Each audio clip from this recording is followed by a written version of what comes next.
Good evening, everybody. JP Alexander for Rabid Dogs Unleashed. It is Thursday, November 4th, 2021. Been a while since I made a video. And this video is going to be focusing on alcohol, my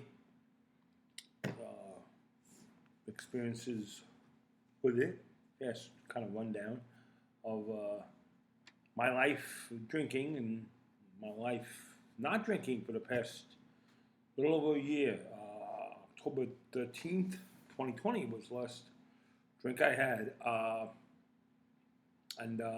wasn't planning on having my last drink that day, but the next day, October 14th, 2020, excuse me, something happened that I'll go into in a few minutes after I explain my life with alcohol. I started drinking when I was young. Probably first time I drank, I was 13, I guess. Maybe I think it was New Year's Eve or something. My grandmother was over taking care of us while my parents were out at a party or something, and maybe she had some beers. Maybe she gave me my brother a few sips, and maybe I overdid it and had 2 beers or something. And I remember I was like acting silly and ridiculous, and I was a kid. I was like 13, like I said, and I not even, maybe had 2 beers, maybe. And I know my grandmother drank Rheingold, which is horrible beer. And I guess, I had some, and I just remember being in bed, and she was like, go to bed, and I'm like, I'm saying ridiculously stupid things and laughing, and I just remember that was the first time I drank, and I didn't drink directly after that. It wasn't like I was hooked when I first drank. I probably didn't have another drink till probably a while after that, probably till over a year after that. It wasn't like I was drinking a lot at that age. Probably at 15, me and my twin brother, who was also 15, obviously, and our friends, we all hung around with these same group of friends. We all probably started drinking around the same time, probably at that time. And this is like we were sneaking into the woods and buying. 5 guys would share a 12-pack, of beer. Like we get like 2 6-packs. It wasn't 12-packs back then like there are now. Now there's 12-packs. Back then there was a case of 24 or a 6-pack, and then 24 was probably 4 6-packs. And there was the big ones, So we would start maybe with 12, 2 6-packs, and then add on, the 32 ounces or whatever to it to make it more our tolerance went up. When we started, our tolerance was very low. I was like 3 beers. I remember, we had to walk up a hill, and I'd fall on the hill, and I'm drunk, 3 beers, and it was funny because that's all we would, we were scared. We didn't want to drink, that much. We were scared that something was going to happen. Like at that point, you're kind of weary when you're going into it. You just don't go out the first day and start slamming booze, hot stuff. We were just drinking beer. There was beer. I didn't drink hot stuff till way later that I drank anything hot. I never enjoyed the hot stuff. Was never really a big hot stuff guy. But it was always beer, pretty much, for me. And I remember, we'd go with 3 beers or something. And then we got a little older. We go to parties where we'd have 3 beers. And we buy like the Tango, which is like mixed. It was mixed vodka and Tang or something. Like we would have that, but it was more Tang than it was vodka. You couldn't barely taste the vodka. We'd have drinks like that. We weren't really into scotch or shots. Shots were always like, if you want to get drunk this minute. We were not big on shots. We didn't just go into a bar and say, line them up. People who we knew who did that. I never was a big shot guy. I did have shots when I was younger. When I got older, shots were never my cup of tea because I knew they get you wasted quickly. If you wanted to get up to that level quickly, you'd have shots. So I was never a shot guy. Back then, I remember the first time I got really hammered. we were at my friend's house. We were working on my brother's and my friend's go-kart. They had this go-kart. We were working on it in the garage. The garage was not attached to his house, and I remember he had this friend, another friend of ours, who was living with him at the time. His parents moved to a different state, and he wanted to finish school there, so he lived there. And that summer, we were hanging out there, sneaking beers. But again, we'd have like 1 or 2 beers each. And that was it. We go home and we weren't there getting drunk and passing out or anything. And I remember the friend of ours who lived there, he came over and he goes, "Hey, I got a bottle of vodka. This guy owed me money, and he gave me a bottle of vodka.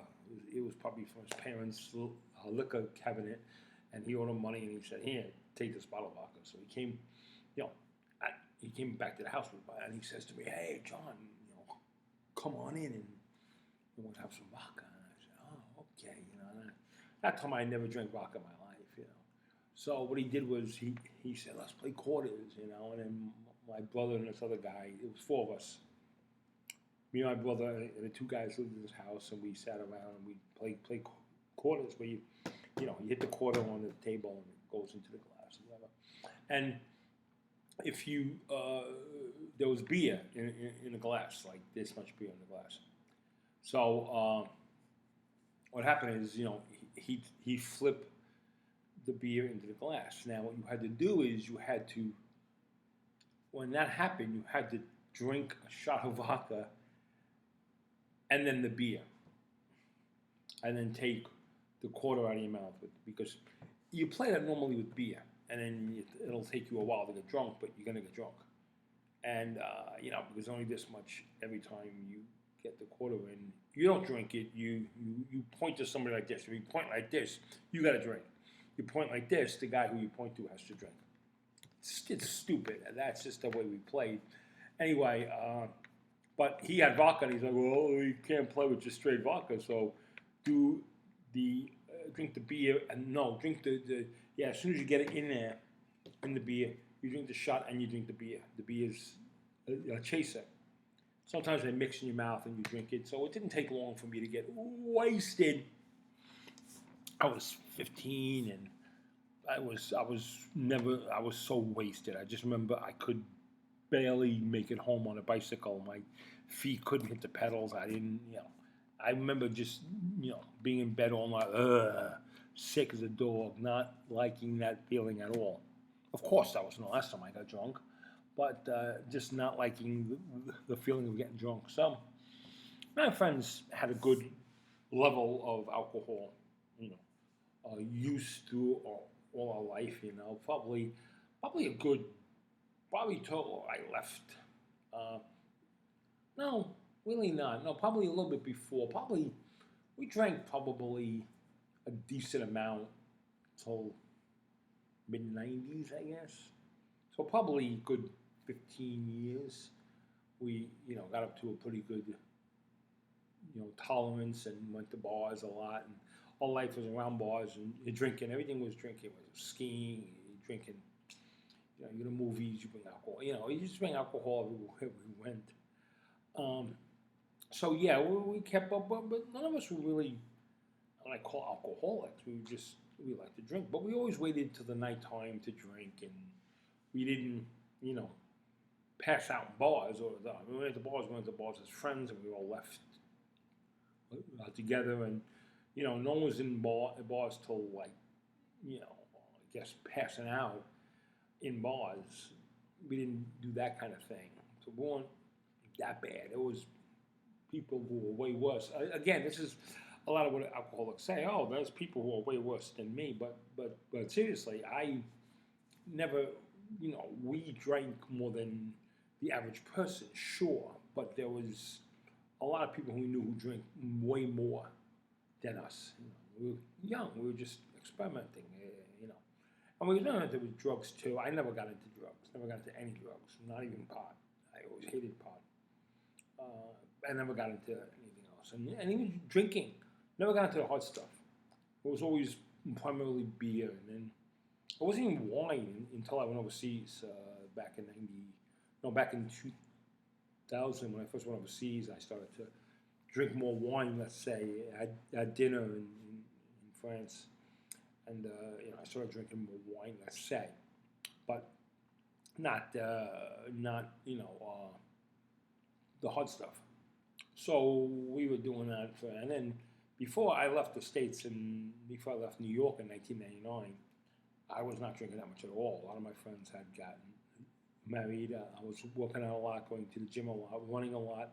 So I was really into my health, my shape. And so I wasn't really, getting drunk a lot. At that point, my alcohol consumption went way down. And I was fine with it. I didn't have the detoxes or anything. It wasn't that kind of a drinker. And and I joined the government in 1999, and then I went out with my government friends who were in my class, and we all drank, and but again, it wasn't drinking all the time, and it wasn't excessive drinking. Most of us were not big drinkers, huge drinkers. Like we get drunk once in a while, but we weren't huge, drinkers. And I lived alone at the time, and I wasn't drinking at my apartment when I lived alone, so it wasn't a problem at all, alcohol. And at that point, I think I was probably at my lowest, you know, uh, maybe need for alcohol. And then when I went overseas in France, I had some friends, and we go to a bar every night. We meet at the bar, and we drink, but it was just a social thing. It wasn't like you had to get home. So I never really got that hammered in Paris, and then probably after Paris, my second tour was Serbia, and they really drank there. So I started to get really more into the drinking there. But again, the drinking never affected my work or anything. And it was more like, oh, he's a drinker, like the funny thing. Oh, he drinks a lot, yeah. But he's not. It wasn't like I come into work drunk or drink in the morning, no.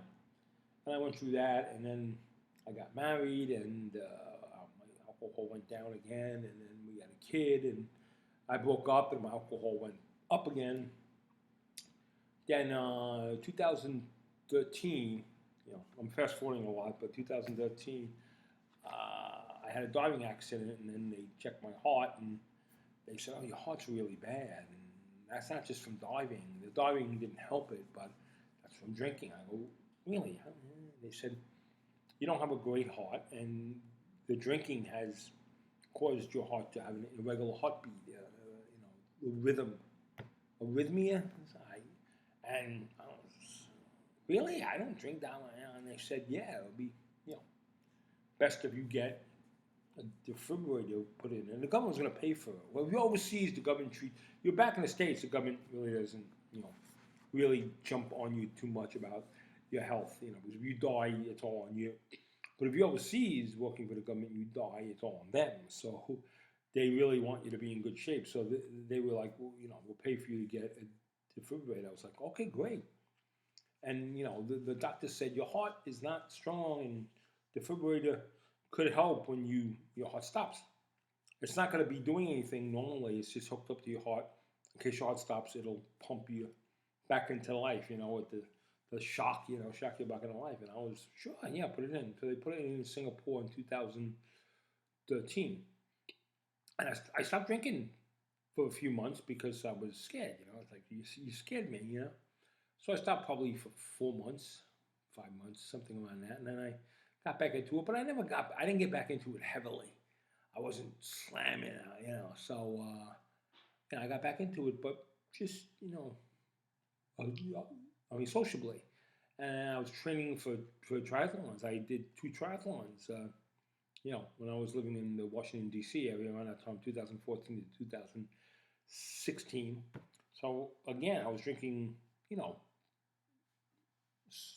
was sociably, and get drunk here and there, but nothing that bad, And my heart felt fine. Then I went overseas to Iceland, and Iceland was a big drinking town, and they like to drink, especially in the winter time. There's always a reason to drink. I don't know, weather's terrible, let's go drinking. And I had nothing to do. I didn't know anybody. I didn't have a lot of friends there. I wasn't dating anybody. My ex-wife and my daughter were far away, so I didn't have that. So I drank a good deal, but again, it never got in the way of my work. I'd go out drinking till 8, 9 o'clock at night and go home and go to sleep and wake up and go to work. Wouldn't work every day by 7:30, so alcohol wasn't affecting that at all. Then I came back here and I came to Florida, and I was living by the water in Pompano Beach, an apartment. And again, alcohol was okay. I cut down from my days in Iceland. Okay, but I felt great. I was seeing a doctor. Everything was fine.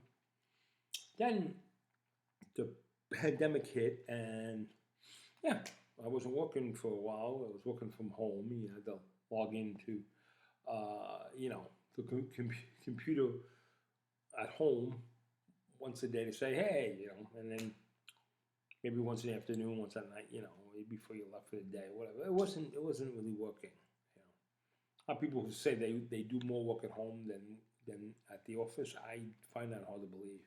Especially for me, I know I couldn't do that. So so I was drinking a good deal, but I was, there was bars in my neighborhood. I didn't drive. I walked everywhere. And I walked to bars in my neighborhood, and then I'd come home and maybe have a few, But sometimes I'd have a bottle of wine and 8 beers on top of that. So my tolerance was pretty high. I was downing a good deal of alcohol at this point.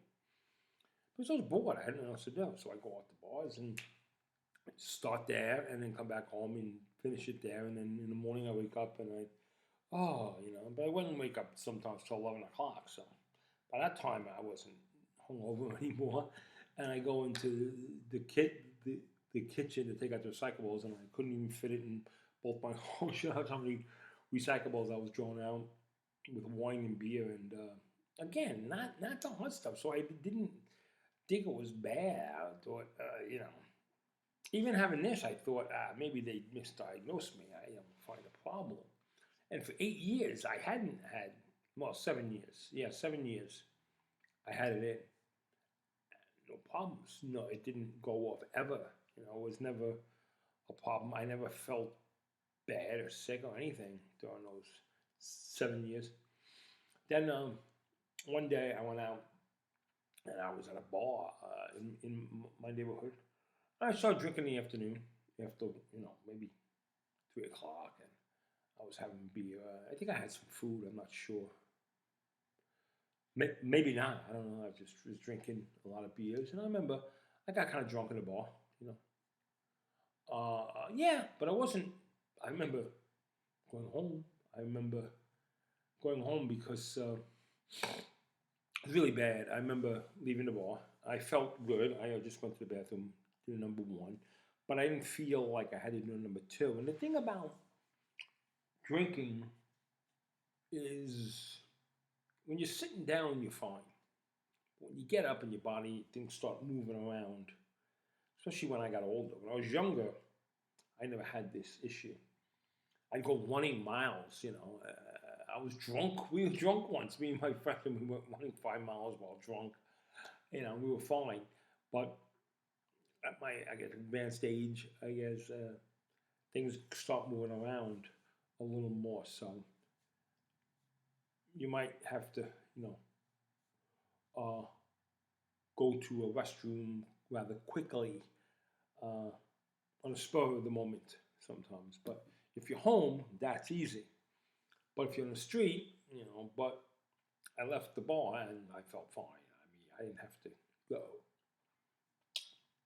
Again, walking home, not that far from the bar, but far enough from the bar that I wasn't going to go back. I felt, so it hit me. Something hit me like, I felt really terrible all of a sudden. I felt, wow, I had to, relieve myself. And I'm like, okay, let me get home, I had to stop and actually catch my breath for a little bit. Okay, I didn't have to go to number one, but I had to go to number two. Pretty, it was hitting me. And I remember I walked a little further, and now I'm in the middle. There's a bar here, and there's a surf shop here, and people were in the bar, and it was dark out, and there was a beach right here, and there was another bar right there. So There was two bars next to each other, but people were inside the bar. No one was really outside the bar. There was a surf shop, and it was closed. Luckily, maybe it was 10 o'clock at night. I'm not sure. And it was a weekday. It was a Tuesday night, and I remember, oh, God, hit me like it hit me at this point. Like it's coming out, and you're not going to stop it. It's coming out, and it was the alcohol, which is push. I mean, alcohol when you drink like that, and my body was saying, "Oh yeah, I'm gonna, it's coming out." So I'm in front of the surf shop, and the entrance is over here on the side, and I went in the back, which is still in the front of this. The street was right there. Luckily, there was no cars coming by, and I saw a woman and a man walking across the street that had just left the bar. And when they went around the corner, I couldn't see them. I just, in front of one of the back doors of this place, I dropped my shorts and just went. Just relaxed. And it was disgusting. It was gross. It was vile. It was heinous. I don't know what other adjective, hideous. It was uncalled for, completely ridiculous for me at my age to be doing that in the middle of the street. That was just extremely bad. So I did that, and as soon as I did it, I pulled my pants back up and I just buttoned it was a relief, buttoned my shorts. Good thing I had shorts on, and walked. I had to walk down this ramp and walk back around. I looked to see what it was, and I know it was a big pile of human excrement in front of this door. And I don't know if there's a security camera that filmed that. If it is, I can only say it must have got a good laugh from people watching it. But man, I am embarrassed to think about it. That was disgusting. But I walked away and I walked on a block and I went down a block where there was a dark block, but it goes to a main street. And about another 100 feet away, right before I got into the main street, again, so I go into this parking lot right behind a tree and I just, again, pull my pants and go again. And I just relaxed and relieved myself right there and again pulled my pants and walked away. I left two probably big amounts of excrement on the ground, and I walked back home, walked back into my apartment, and drank the rest of the alcohol in the apartment. And it was no hot stuff. It was just beer and wine, and I don't know how much I drank, and I went to bed. Disgusting. Gross. The next day I woke up, whatever time, and I had an appointment at the pool to do some laps. So I did about an hour in the pool, back and forth. This is somebody who just did what I did last night. And this is after I drank, probably in excess of 15 drinks, and then I did an hour in the pool, because that's going to help me a lot, Then later on, I went to my daughter's softball practice. And I'm watching the softball practice. There's a fence. I'm watching it. I'm talking to some guy. His daughter was playing too on the team my daughter's on. I'm watching.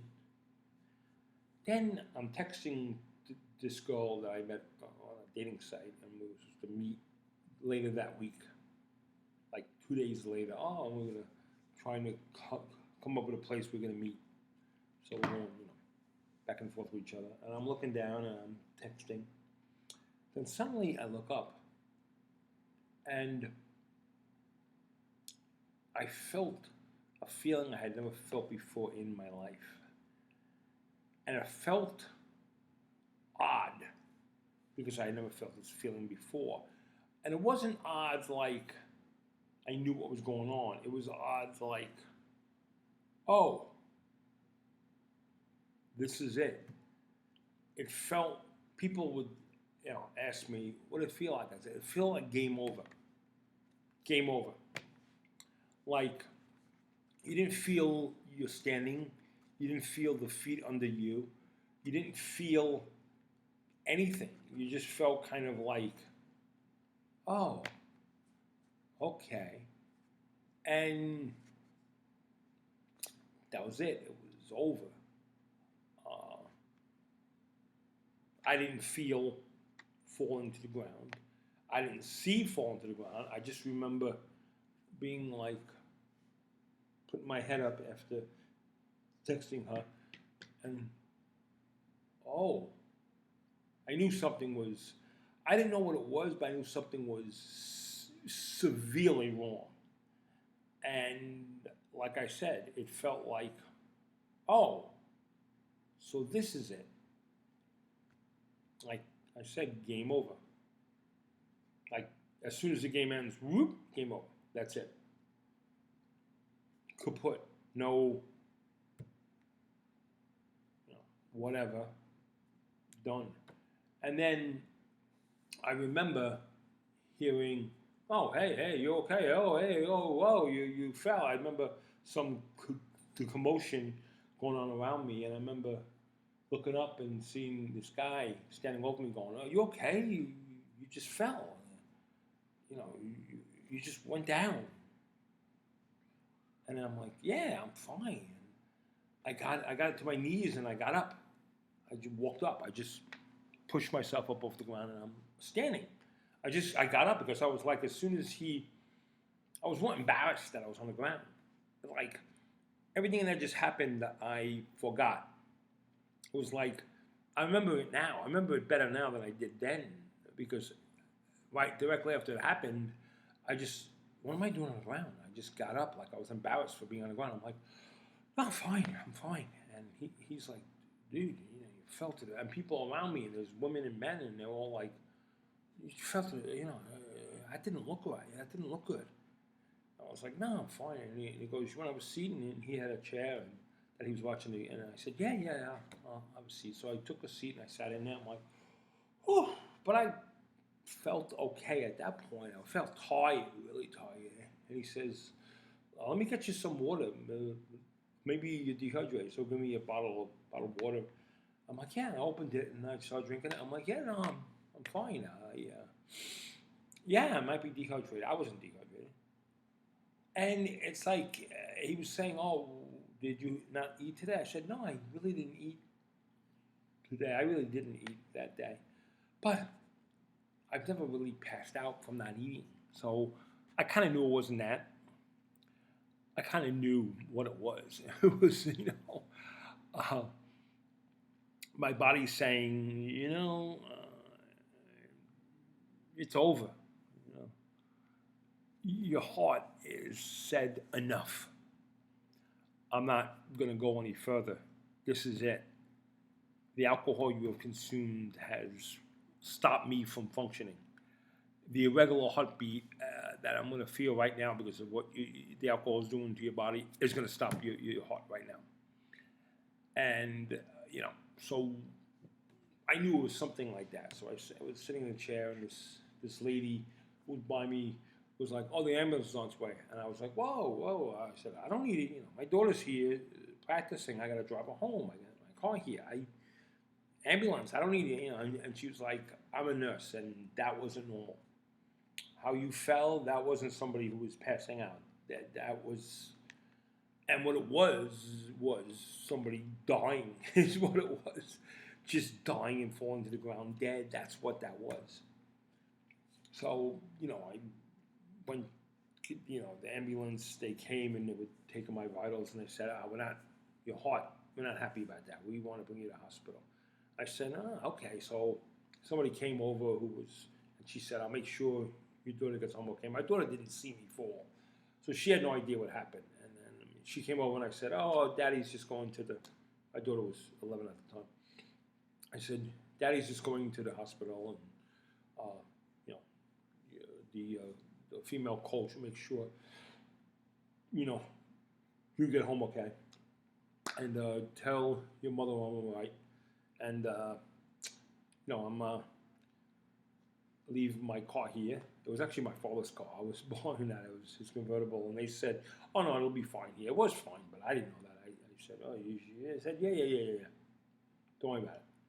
They were just more concerned about me going to the hospital. So I went to the hospital, and they put me in for the night, and they did checks and everything, and they said everything's okay. But then the person who came to check this, the company that manufactures this defibrillator, he came and he checked. He goes, "Yep, there it is, right there. Your heart stopped right there, and it was stopped for like 10, 12 seconds, and then your heart started again. So it did its job."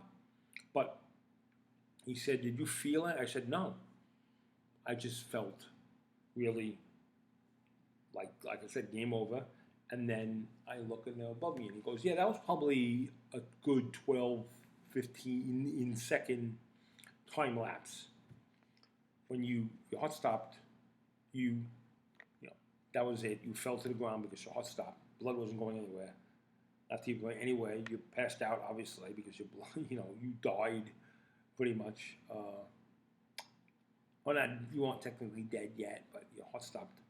Then when you went to the ground, it took a certain amount of time, and then it pumped you back into action." And he said, "But it should have pumped you. You should feel, as soon as the split second your heart stops, you should feel a shock, and you should still be awake. You shouldn't pass out. Like, the way it should be set up is, as soon as your heart stops, it pumps you, and then, but you'll feel pain. Maybe the person who put this in, he set it so you wouldn't feel pain, but you'd be on the ground. Like, your heart would stop, you'd be on the ground, then it would pump you. So you wouldn't feel the pain, but it would be a 10, 12-second lapse, which is not good if you're driving."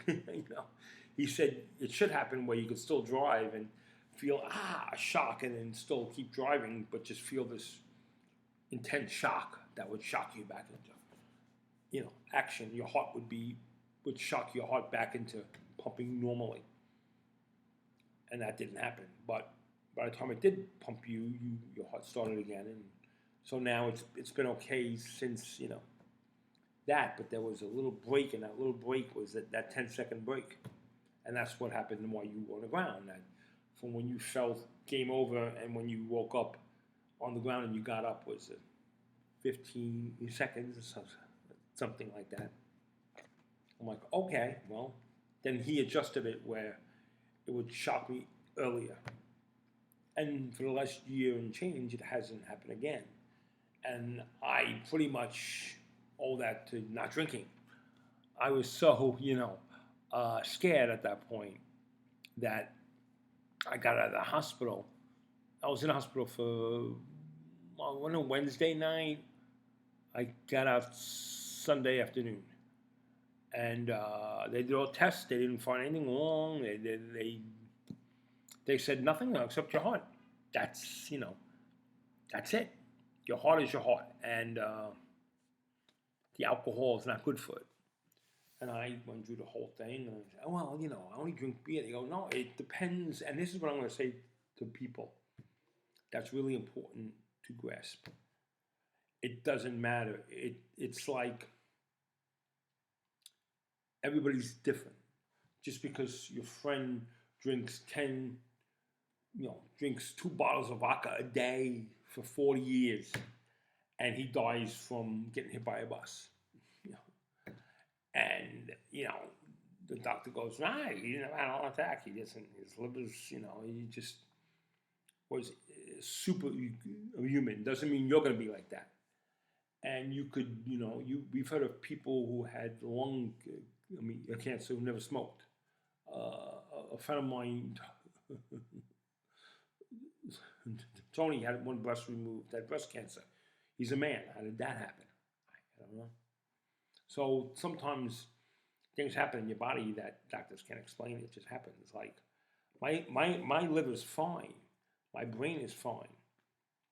My heart just, I ran marathons and I did triathlons, but my heart doesn't like alcohol. And alcohol probably always affected my heart in a negative way for some reason. It's just the body I have, and my heart probably would have been fine if I never drank in my whole life. But since I drank, the problems with my heart are coming out. And Yeah, not drinking for the last year has helped my heartbeat. So every time I go to the doctor, he's like, it's doing pretty good. I said, oh, is it? He said, it's not perfect, no. And it probably will never be perfect again. You probably did the damage you've done for drinking since you were 15 to 55. That's a 40-year drinking. Uh, that's probably done damage to your heart that's irreversible. But you could live to be 100, with that heart. But you could die tomorrow with that heart. We don't know. It's one of those mysteries. But if you drink, I guarantee you won't live to be 100, because the reason your heart stopped was because of alcohol. And if you drink again, your heart will stop again. And, if you don't drink again, I can't guarantee your heart won't stop again. It might not, but I guarantee if you keep drinking like you did, it will. So that, and stopping wasn't that hard. That's why I don't know what alcoholic means, really. I've stopped for a year and I really haven't had I gotta get it out. No, I don't have the urge to drink at all. I've had alcohol here. My father's been here and there's been bottles of and I have no issue. I don't need it. I don't go near it. I've been to bars. I've drunken non-alcoholic beer in bars for the last year. I don't want to order a regular beer. I've been with people drinking regular beers, and I don't. I just don't have the want to do it. I don't get the shakes or DTs or the I need to have alcohol. And I look at it like I really miss it. I miss it, yeah. I'm bored.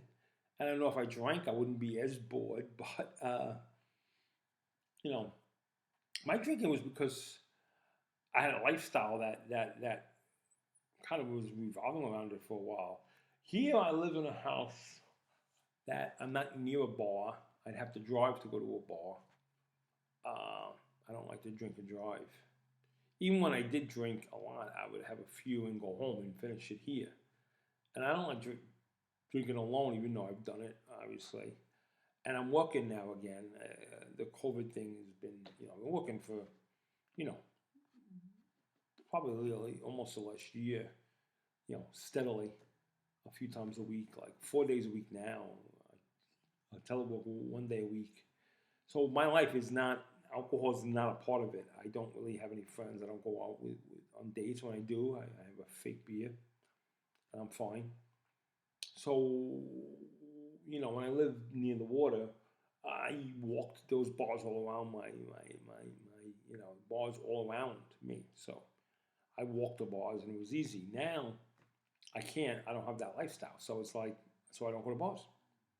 It's just that simple. So I find it hard to say, hi, I'm John, I'm an alcoholic. I don't want to sponsor because I don't need anybody to help me on this journey of mine right now. I just don't want to drink right now because I want to live. Yeah, I like life and I feel great after last year. I mean, I didn't really lose a lot of weight. I've probably been eating more. But yeah, and it's great not drinking, and I really don't have the urge to want to drink again. I'm a little bit upset that my body doesn't handle it like others, because I can guarantee you if it did handle it well, I'd be still drinking.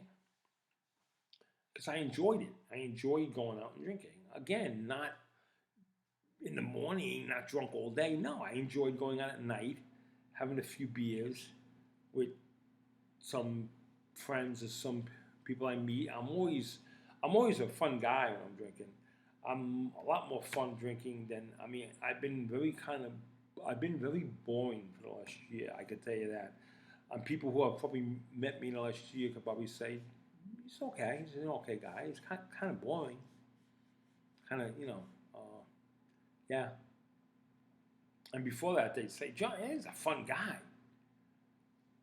But maybe that's just me fooling myself. Maybe I've always been an asshole. Maybe people say he's a drunken asshole. I don't know. maybe people should tell me and say, you're a lot better person since you've been sober. Nobody has said that, I know I got my father, I'm not as much fun, and he probably enjoyed it when I had a few beers with me. I probably was funnier. I don't know. I don't know. Maybe he would like somebody to drink with. Maybe he feels uncomfortable drinking alone in front of me, but I don't mind that he does. I don't know. It's a weird life, and but all I could tell people, the most important thing is just because your friend does this and somebody else does that, or I've heard about this person and that person's a real alcoholic and that person is a real drinker, that doesn't matter. Don't worry about them. It's about you, and you might not be your liver. Like I was watching something, video about a kid who said he was 22 and the doctor said you got to stop drinking or you'll be dead. You got your pancreas is in bad shape at 22. Said we've seen pancreas of people who've been drinking for 40 years in better shape than yours. Why? Who knows? It affects different people different ways. And me, my liver's great, my brain's great, my heart was probably fine. It always had the potential to not be fine, and alcohol fucked it up. My heart, alcohol. It's like every drink I had went to my heart, not to my liver was fine. My liver battled it, no problem. My brain, no problem. My heart felt that alcohol that other hearts could feel and be like, that's nothing. I'll beat until you're 100, no problem. You got to worry about other things, like your liver going or something. But no, my heart felt it, felt the force of it all the time. For all those years I've been drinking, my heart has been getting worse and worse and worse. And now it's pretty good. It's better now. And it's only because of not drinking for the last year. And that's exactly what it is. I know that much. I know me not having alcohol for the last year has helped my heart tremendously. And if I stopped drinking coffee, that would probably even help it that much more. And if I started running more, and exercising more, that would help it even more. So there are a lot of ways I could, if I didn't, eat garbage food, hamburgers, and if I stopped all that, my heart would even be that much better. There's always, ways you could do better. But alcohol, quitting that is definitely something you could do better. And let me tell you, when you're a 20-year-old drunk, it's sexy. It's a 30-year-old drunk.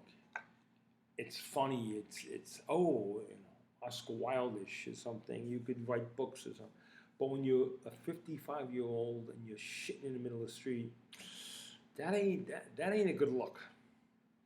That ain't a good look. And you're falling on the ground like a beached whale, like your daughter's softball practice, and you're on the ground like a beached whale, and you're that ain't a good look. This is a better look. Going home, watching television, going to sleep, but being in your right mind, talking to people as a sober human being. Maybe still an asshole, but a sober asshole, okay? And that's a good thing. And that's all I got to say about that for right now. Until next time, this is JP Alexander for Rabid Unleashed. And until the next time, ciao.